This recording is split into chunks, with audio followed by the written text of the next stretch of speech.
Şamın zirvelerini alıp kara bulutlar, vətən uğrunda ölmeye hazırıq biz aydaqlar. Şamın zirvelerini alıp kara bulutlar,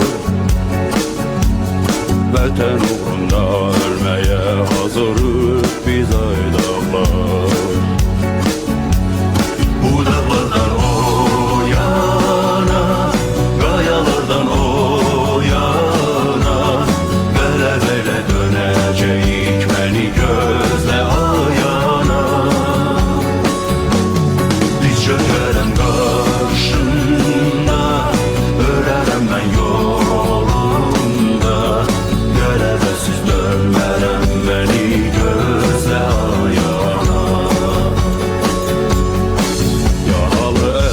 Dostun içinde taşıyanlar,